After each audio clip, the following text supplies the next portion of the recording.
मैं अकेले ही चला था जानिब ए मंजिल मगर लोग साथ आते गए और कारवां बनता गया। नमस्कार दोस्तों, अभिवादन स्वीकार कीजिए जनहित इंडिया का। आज की इस वीडियो में हम बात करेंगे पूर्वांचल के एक ऐसे दिग्गज नेता जिनका मिशन है राष्ट्र पुरुष चंद्रशेखर के विचारों को जन जन तक पहुंचाना, जिनके लिए आपातकाल आज भी एक डरावना सपना है, जो चल देते हैं अकेले जय हस्तिनापुर अभियान के लिए, जो सड़क पर उतरते हैं चीन निर्मित सामग्री के बहिष्कार के लिए, जो अपने नेक कार्यों की वजह से पूर्वांचल वासियों के दिल पे राज करते हैं और हमेशा उनके सुख दुख में शरीक रहते हैं। हम बात कर रहे हैं यूपी के कद्दावर नेता यशवंत सिंह जी की। राजनीति में हमारे आदर्श चंद्रशेखर जी हैं। उन्हीं की प्रेरणा से मैं राजनीति में आया हूं। उनसे हमने सीखा है कि तमाम मतभेदों के बावजूद जब मुल्क का सवाल आए तब मुल्क के साथ खड़ा होना चाहिए। यह कथन है यशवंत सिंह जी का। सूबे की सियासत में यशवंत सिंह का प्रमुख स्थान है। बदलते सियासी परिवेश में उनके जैसे नेता कम हैं। यशवंत सिंह की गणना उत्तर प्रदेश के बड़े नेताओं में और पूर्वांचल के कद्दावर नेताओं के रूप में होती है, क्योंकि उनके राजनीति सबसे अलग और निराले किस्म की है। वह सही गलत की तत्काल पहचान कर लेते हैं और तद अनुसार निर्णय भी त्वरित ही कर लेते हैं। वह सियासत, समाज व राष्ट्र को केंद्र में रखकर करते हैं। उनके लिए राष्ट्र सर्वोपरि है। शायद यही वजह है कि उनके जैसे नेता अन्य दलों में कम हैं।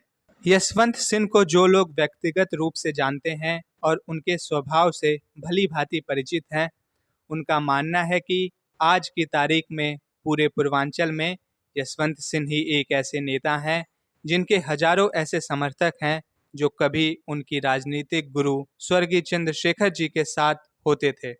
इन समर्थकों की सबसे बड़ी विशेषता यह है कि यह लोग बटोरिया के लोग नहीं हैं। ये सब लोग अपने प्रिय नेता यशवंत सिंह के एक आह्वान पर, चाहे दिन हो या रात, अपने निजी संसाधनों से एकत्रित हो जाते हैं। जब भी पूर्वांचल के नेताओं की चर्चा होती है तब आजमगढ़ मंडल के लोग स्वभावतः कहते हैं कि पूरे पूर्वांचल में जितने भी कथाकथित कद्दावर नेता हैं, वास्तव में उनका अस्तित्व उनके दल, जाति या धर्म संप्रदाय के साथ जुड़ा होने की वजह से ही है। आजकल यशवंत सिंह जी लखनऊ के दारुल सफा स्थित अपने आवास के नीचे चंद्रशेखर चबूतरा पर सुबह शाम बैठते हैं, जहां कुछ देर बैठकर कोई भी उनकी सियासत की लोकप्रियता का सहज अनुभव कर सकता है। ऐसे सर्वसुलभ नेता आज की राजनीति में बहुत कम हैं। शायद इसलिए ही जब भी राजनीतिक लोगों की चर्चा होती है तो सबसे अलग यशवंत सिंह जी का ही नाम आता है, क्योंकि यशवंत जी के लिए दल से ज़्यादा राष्ट्र की अहमियत है। वह राष्ट्र के सवाल पर दल को कभी तरजीह नहीं दिए हैं। वर्तमान में वह भाजपा के राष्ट्रवाद व मुख्यमंत्री योगी आदित्यनाथ के संघर्ष और ईमानदारी से प्रभावित होकर भाजपा के विधान परिषद सदस्य हैं। परंतु पिछले वर्ष आजमगढ़ मऊ के विधान परिषद चुनाव में अपने पुत्र विक्रांत सिंह रिसू द्वारा निर्दल प्रत्याशी के रूप में चुनाव लड़े जाने का समर्थन किए जाने के कारण भाजपा का प्रदेश नेतृत्व पूर्वांचल के इस दिग्गज नेता की हैसियत को पहचान नहीं पाया और पार्टी से निष्कासित किए जाने का पत्र सोशल मीडिया पर वायरल कर दिया। इसके बावजूद भी यशवंत सिंह अपने निर्णय पर अडिग रहे और अपने पुत्र को भारी मतों से चुनाव जिताकर उत्तर प्रदेश की विधान परिषद का सदस्य बनाया।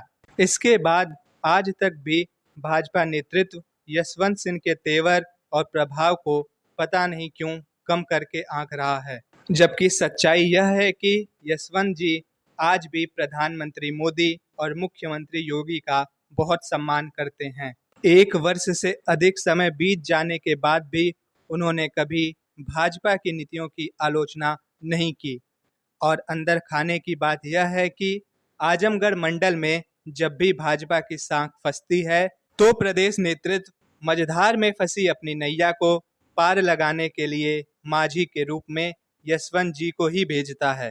शायद यही वजह है कि यशवंत सिंह के विचारों व कार्यकलापों पर भाजपा का कोई भी पदाधिकारी या सिपाही सवाल नहीं उठाता है।